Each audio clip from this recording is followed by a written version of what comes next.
Welcome, everybody, to another episode of Tell Me Everything. I am your host, Danielle Spinelli. I have Michael on the podcast with us today. He is with freightclaims.com.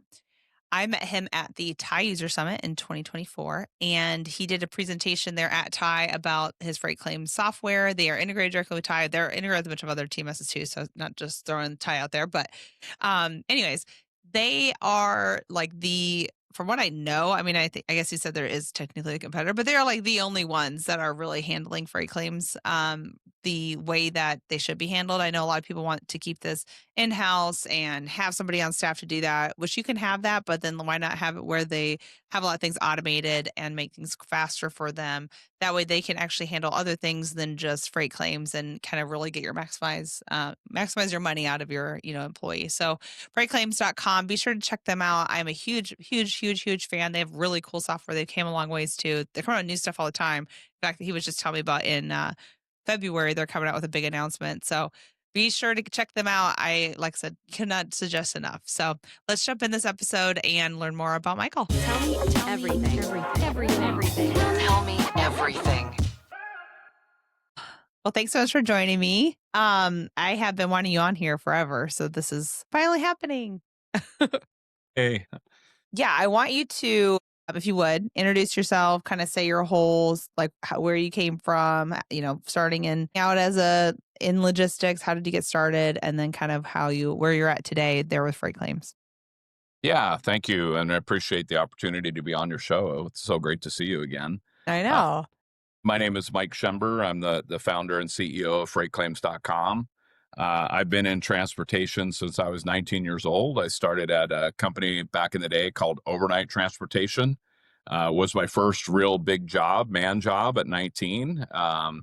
Making $18 an hour in 1990, full benefits on 100% 401k match. It was a Pretty great good. job. Yeah.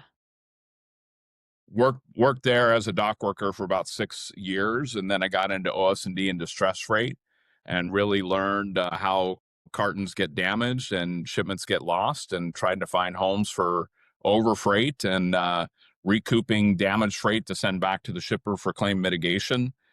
From there, my entire leadership team at the terminal went to this new Yellow startup called Westex, which was a Yellow-owned regional company. Yellow back in the day wanted to, or did purchase a bunch of non-union regional carriers to try to compete with the unionized national carrier. The union didn't take a kindly to that, so they ended up spinning it off and becoming Saya. So when I left there, I went to a company called USF Bestway, and I was director of freight claims at USF Bestway. So that's where I got into freight claims and understanding. The sales team really called me sales prevention because they expected me to just write checks out to customers all the time. Had some really interesting accounts back then of companies you would recognize that really took advantage, I would say, of carriers with freight claims, expected full value liability on shipments that they paid $50 for. We have one account. When digital cameras first came out, they were 1 pixel digital cameras that were going for $1,000, and the sales rep agreed to full invoice value. And we had entire pallets missing that would have had a valuation of over $750,000 on something Jeez. we billed $150 in revenue on. So it was quite an undertaking. Worked my butt off there. Yellow came in to buy that company. I decided I didn't want to work for Yellow Freight, and I started a brokerage by the name of American Group.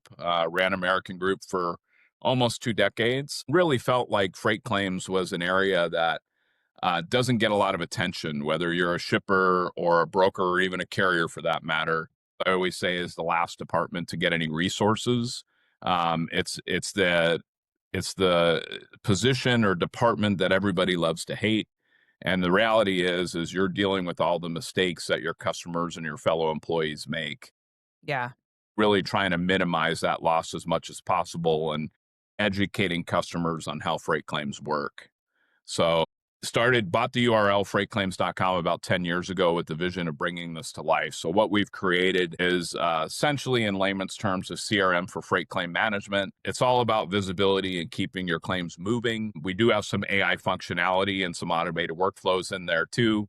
So the claims literally work themselves after you get it in the system. And there's multiple ways to get a claim into the system. But some of the feedback that we're receiving is one guy in particular resonated with me. He's like, man, he was so passionate about it. He's like, Mike, you literally have changed my work life. He goes, it used to take Aw, me over 100 days to settle a claim, and now I'm doing it under 15 days using your platform. So, what? That's yeah, crazy.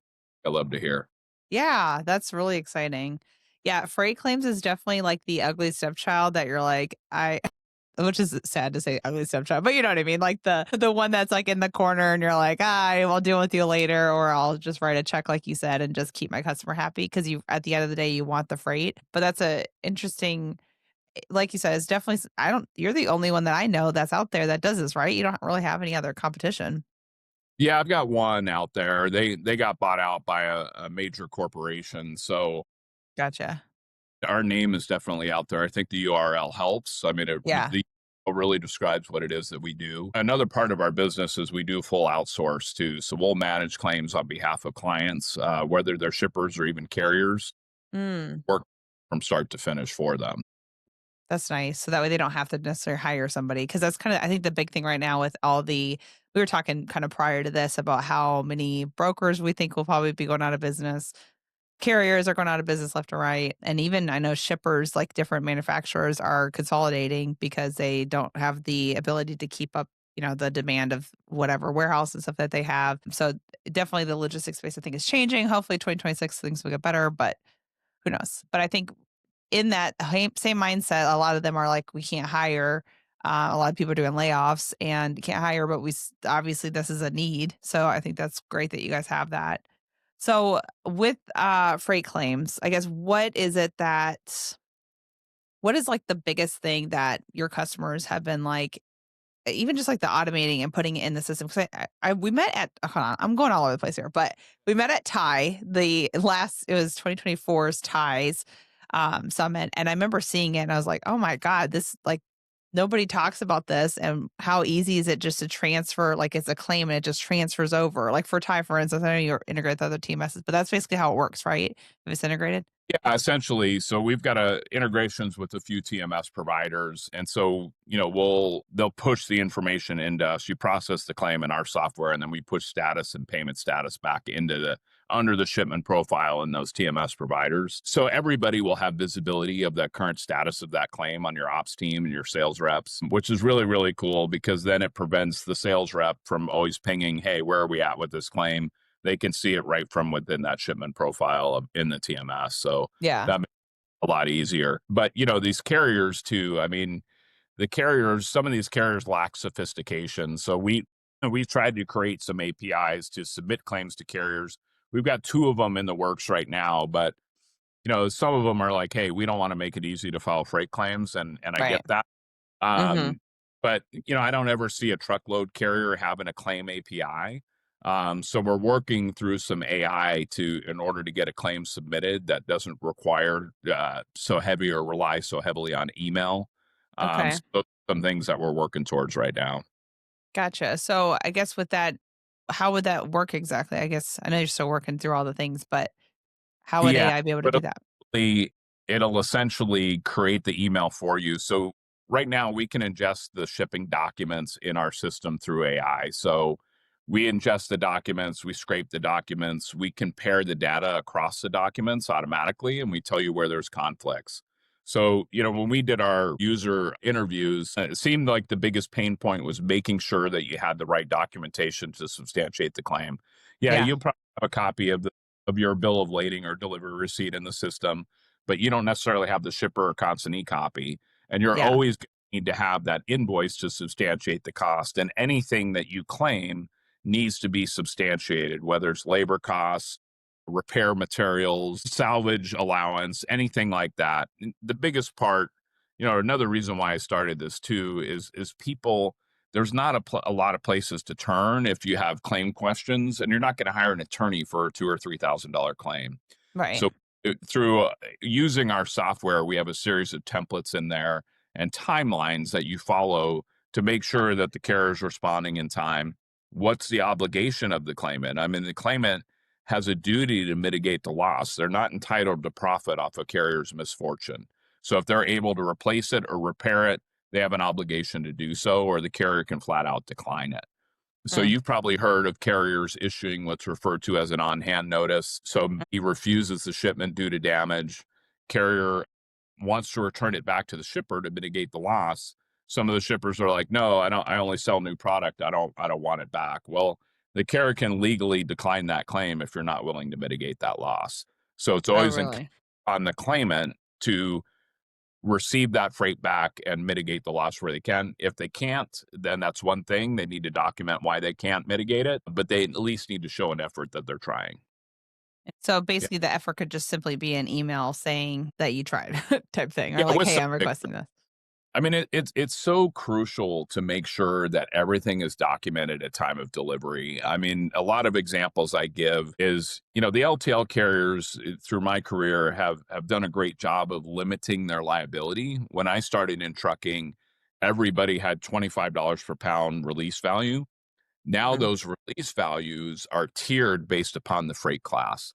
And I get it. I understand why a carrier would do that. If you're moving a shipment at a class 50 rate and you want to file a $75,000 claim, trucking would go out of business. Right. So they do limit their liability. That's why you're seeing a lot more cargo insurance companies come onto the marketplace. So Mhm. they'll go above and beyond the carrier's liability limits. Interesting. Yeah, it does. Because honestly, I think, like you were saying, like, I don't think really anybody understands freight claims. Like, I never really dealt with it other than like whenever I had a carrier that had something happen, and then I knew because I was a carrier sales rep. So on my end, I knew like I had to ask XYZ paperwork wise, and then I kind of threw it off to the side to whoever handled that on the back end. So I guess can you kind of dummy down freight claims for the people that don't know what they're doing? Or what's the biggest things that I guess you get asked questions on? Yeah, so we get I mean, not everybody knows, I mean, you specifically knows all the fraud and theft that's going on in the industry right Yep. now. We're after the fact. So the issue or the damage or loss has already occurred. So we're not a carrier vetting platform by any means. I mean, there's some Right. great out there that do that stuff, but it's really important that you understand who you're doing business with. And I don't care who it is. It could be an LTL carrier, it could be a truckload carrier. It's all about relationships and expectations, right? Yeah. If a loss or damage occurs, it's all about documentation. You got to take as many pictures as you can. You got to make sure that the driver is validating what you're saying and making those notations on the delivery receipt. Okay. A lot of claims for what's referred to as concealed damage or concealed shortage. Uh, they'll say, hey, we didn't notice the damage until the driver drove away. The delivery receipt or the delivery document was signed for clear without any exceptions at all. Then they expect the carrier to pay a $30,000 claim. Carrier comes out and inspects it and says, well, this is visible damage. We're declining the claim. It's visible, it's not concealed. So it should have been noted on the delivery receipt. Right. So concealed damages is just that. You opened up the contents and found the damage. There was no external damage at all to the cargo. There was no way you could make a notation. And I always like to stress drivers are not going to allow you to open boxes that have no visible damage to try to find something to implement the carrier. Right. Because on the flip side of that, the carriers don't do that at time of pickup. They don't open up every box to make sure that the contents are in good order. So Exactly. carriers can allow you to do that. But it's very, very important that if you see damage, you take a lot of pictures and you notate it in detail on that delivery document. That right there is the key to freight claims. And also having the invoice to substantiate the value of the claim that you're filing. So I can't stress that enough. Interesting. So a lot of times when a claim happens, there's a lot of finger pointing, like kind of like you mentioned before, like that you don't know if the shipper is the one who loaded it wrong, or like because I know for me it was like a load shifted, and the carrier doesn't load it. So what's their it could be the shipper's fault for it not being secured correctly, or it's the carrier's fault because they slammed on their brakes. I think there's a lot more technology out there now where you can have like the brake slamming detection or whatever Mm. in their ELD.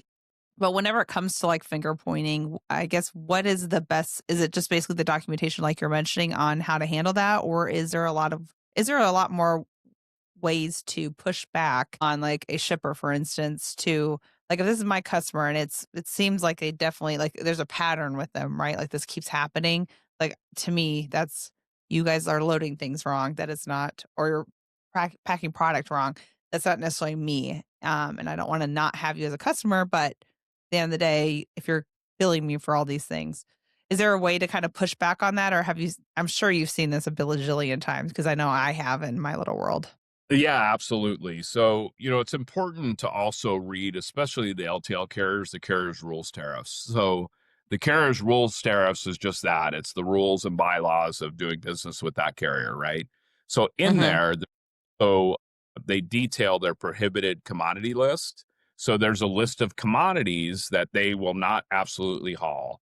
Currency is one of them, carbon black, coins, fine art. There's just the list goes on and on. Some of Yeah. them like computers and server racks. But the key to that is the drivers, the employees of that carrier always aren't aware of what that prohibited commodity list would entails. So Yeah. they pick up a shipment and it will get damaged, and then the carrier will turn around and try to decline the claim. So I think that Interesting. to the relationship with that carrier and how much business you do with them, because they will decline the claim based upon the prohibited commodity list because they have what's in there called an inadvertent clause. If we inadvertently pick it up, these rules and laws still apply. So it's Interesting. very, very important that you understand who you're going to tender your shipment to, Yeah. uh, and what they will and will not accept. And those release values are changing constantly. I've seen them as low as $50 a shipment from an air freight carrier. And these guys, I don't remember if you remember, Redbox was a thing where you could go in a vending machine and rent a DVD Oh, and yeah, yeah, yeah. back. Well, these things had a valuation of $50,000 a machine, and Mm. they dealing with this one freight forwarder in particular and not realizing that their max liability is $50 regardless. So it turned into a big Wow. loss. They ended up settling out of court, but nonetheless, they didn't do their due diligence. So it's important that you do your due diligence and really, I know especially in this market, everything's about cost savings, but the carrier, especially with brokers, I mean, they're your backbone, right? I Yeah. mean, the carrier, you have to have a good relationship with them and you need to 100%. understand who you're doing business with. So Right. shippers are not immune to that either. I mean, we just saw a big account move from one broker to another and they're having a consistent problem. So it's like, if you're starting to see a wave of claims come in from a specific account, chances are it's the shipper error. If it's Yeah. one or two coming in, for every 100 shipments, okay, maybe that's the carrier.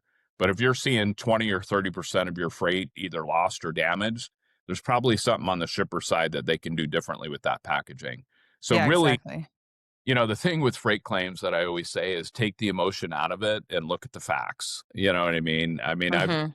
I've seen claims where it's, their family heirloom from, the 1800s get damaged. And one, how do you even put a value on that? And two, that's used equipment. I mean, it's 50 cents a pound is all the carrier's liability is on stuff like that.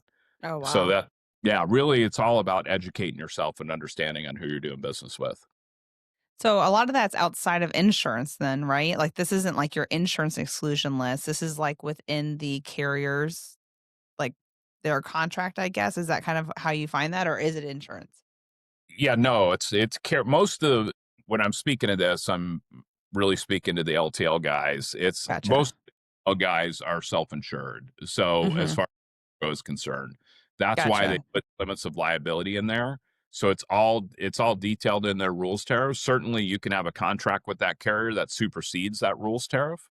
Yeah. Um, so it's really understanding what you're shipping, where you're shipping it to, freight class was there for a reason. So another example, and I'm aging myself a little bit, but you might have a compact disc, and if it's a music CD, it's worth $15. If it's Mhm. software, $15,000. Right. So to a carrier, it's going to ship at a higher class rate and most likely have a higher release value because you're shipping it at a higher class rate, but it's still not going to be enough to cover the value of that shipment. Right. Yeah, so it's really doing your homework before you choose that carrier for your product. So because Cargo theft is like my specialty. So with cargo theft, so obviously this is after something's stolen. What we're seeing a lot, or what I've been seeing a lot on the insurance side, and like things getting declined, is like saying that it was fraudulent, and so then there's a claim. The broker's got to pay it. Carrier's insurance does nothing because they're saying it wasn't really the carrier. A lot of finger pointing, a lot of this stuff too. Is that something that you guys deal with as well? Or what are some things that, as a broker, I guess, you can do to, other than carrier vetting? Because obviously I know that ahead of time, there's a whole spiel I have on that. But after the fact, like how do you really get those type of claims to be covered? Or is it something that you just got to eat out of your pocket and A little bit of both. So I would say, as a broker, never define yourself as the carrier on the bill of lading. I understand why a lot of brokers do that because they uh-huh. don't know the customer to back solicit the carrier directly or whatever the reason is. But if you're listing yourself as the carrier, you're assuming carrier liability and you will be held reliable for that shipment. Okay. As a broker, and one of the things that we do on our online claim form, so we can spin up an online claim form that's branded to the look and feel of our customer, but we include some terms and conditions in there. I think we can all agree that we thoughtlessly accept terms and conditions throughout our life. Nobody Yep. wants to read 85 pages to say yes. Mm-hmm. But in there's some legal protection. As a broker, the goods are never in your care, custody, and control. You're not Yeah. legally liable for a freight claim. So those are some things that you can put. I would all in that terms and conditions. I would also suggest that anything a customer signs makes reference to your terms and conditions that are found on your website, and make sure that they can be found on your website. If it's a Interesting. bill of lading, if it's a credit app, anything the customer signs, acknowledge by signing by your signature here, acknowledges our terms and conditions found on mybroker.com, whatever the Yeah. case. Huh.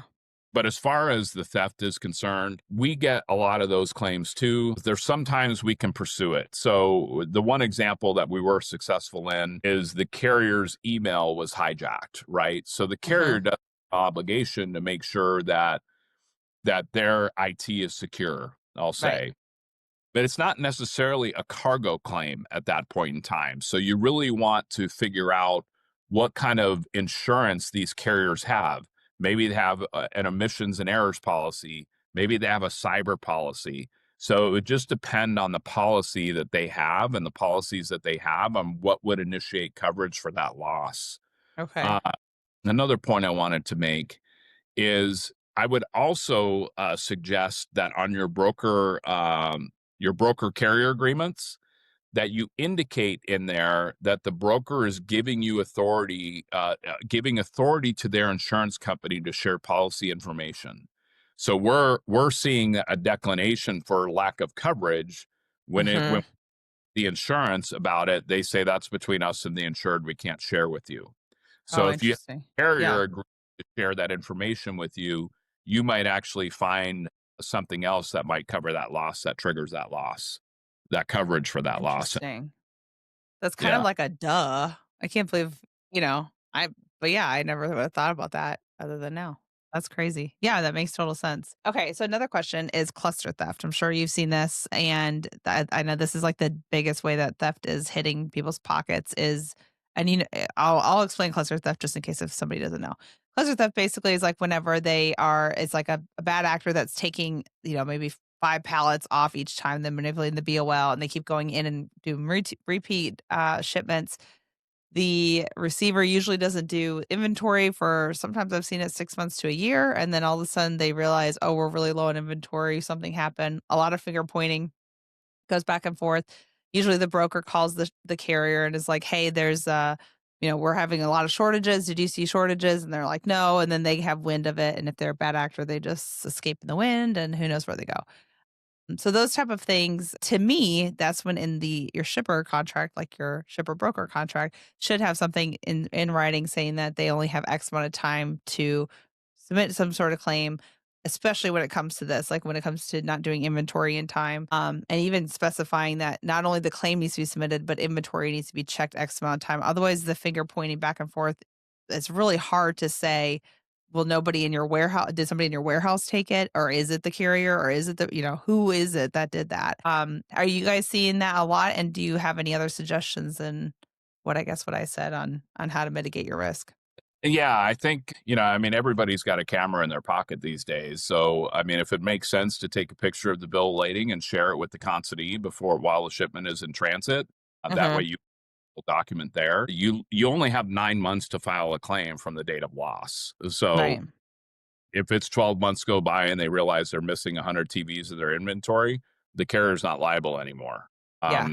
Although if you can prove that there was some fraud going on, chances are that driver or that person they used to haul that load probably doesn't work there anymore. I mean, at some point they do get caught, uh, Mhm. but you have 9 months from essentially the date of loss or date of delivery to file that claim against the carrier. Otherwise, you're SOL. Yeah. And I'll add to that is if a carrier does decline a claim, you have up to 2 years to overcome that declination. So when I worked on the carrier side, when we had several reasons to decline a claim, we would state them all in one declination letter back to our claimant, just in Mm. case overcame, declination number 1 and 2 and 3. We're not pushing emails and letters going back and forth. If they have more than one way to decline it, they should state it up front Yeah. because it's incumbent upon the claimant to prove care or negligence. And we talked about concealed damage. So, which, what does that mean? Well, it's pretty impossible to do unless you have that documentation, you have the pictures, you have those driver signatures on the bill of lading and on the delivery receipt. It really is difficult to prove care or negligence if you're not doing your due diligence at time of pickup and delivery and making those notations. Yeah, definitely. And especially on like the shipper side, if they're not even like not having cameras up to see what's going on. I think that's really the biggest thing in keeping those records for a lot of times they'll have cameras, but they only keep it for like a week. And you're like, what's the point of that if you're going back 9 months on a claim? Yeah. Well, and have decent cameras. I mean, what's the point Yeah. when you can only see a silhouette or you can see a truck there, but you can't see the name on the truck and you can't make out the person's face? We get some footage in there too. It's like, when was this camera made? In the 1980s? I mean, Yeah. Like you can get a Ring camera for $50. I just saw it on Amazon Prime. Like that has better images than some of the things that I see. Yeah, that's crazy. one other point I want to make, especially when it comes to piece counts, a lot of the carriers now will sign for handling units. So, say for example, you have two pallets, each pallet has 25 pieces on it. If the driver can reasonably count the number of pieces on the pallet, you should make them do so. So they Okay. should sign the shipment as two pallets of 50 pieces, not two pallets, not two handling units, not two pallets said to contain, but two pallets of 50 pieces. So if there is an issue at time of delivery and they're verifying that there is a shortage, the Yeah. carrier is liable for that shortage. But I just want to stress only when the driver can reasonably count the pieces on the pallet, you should require them to do so. That bill of lading is a contract of carriage. So that Yeah. is the binding contract between all the parties involved. So how they sign for it is what they're responsible for at time of delivery. And one thing I always told the drivers on the carrier side, if that cargo is worth $100,000, that delivery receipt is worth $100,000. Yeah. But you need to make sure that that paperwork gets back and turned in and scanned and uploaded into the TMS. Yes, I think we need to tell that I'll scream that from the rooftops. Yeah, Yeah, I so many times that things have not were not signed and whatever. I'm like, why did you just take off? That's which I get everyone's in a rush and I know how logistics works. I get it all. I know people will probably come down on me for saying that, but come on, people. It's not that difficult. and I can empathize with the brokers because a lot of their customers require a POD before they'll pay the invoice. Yeah. Even if their customers paid them for the cargo or the product themselves. If you don't provide the delivery receipt, they're not going to pay you the freight charges. Yeah. It might not turn into a claim because they did get paid from their client, but it's just those are, we did an exercise back in the broker day because in the TMS at the time, there was a checkbox that says requires POD, yes or no. And everybody was just checking it. And we're like, Yeah. do we absolutely need PODs before we can invoice this out? Because back in the day, it could take a driver 2 weeks to get back home the Right. thing to you you're not getting paid for all that time that that driver's waiting to get you that POD. I mean, there's Right. different technology now, but my point is if make sure do some due diligence on your end and make sure that customer absolutely needs that POD before you get paid for the shipment. It will just speed up your accounts receivable big time. Awesome. We need Yeah. to do a part 2 of this because I have a lot more questions, but, Yeah. yeah, I Sure. really appreciate you coming on, but I want everybody to know how can they reach you? How can they, find obviously, I know freightclaims.com, like, the easiest website name ever, but how can they all reach you? And, I guess if they are not integrated TMS-wise, that's still a possibility to do. It's not like the, door's shut on that. So because you guys have open Yeah. or APIs and you guys do a lot of the work, I know. Yeah. Yeah, correct. We don't need an API to get up and running. Okay. Our system is standalone, and there's multiple ways to get a claim into the system. Of course, there's a manual way, there's an AI entry way, there's an API way, but we do, we really push the online claim form for our broker clients because it really pushes the ownership on the claimant to provide that information up front. So we can customize that claim form to gather whatever documents that you want to gather on behalf of claims that you manage, and it feeds right into freightclaims.com. So it's a really cool tool. My name is Mike Schember. My email is mike@freightclaims.com. Feel free to reach out with any questions. I'm here to help. Awesome. Well, thanks so much for coming on. And Thank like I said, you. we need to do a part 2 of this for sure. Yeah, great seeing you again. Good seeing you too. Bye, All right. everybody.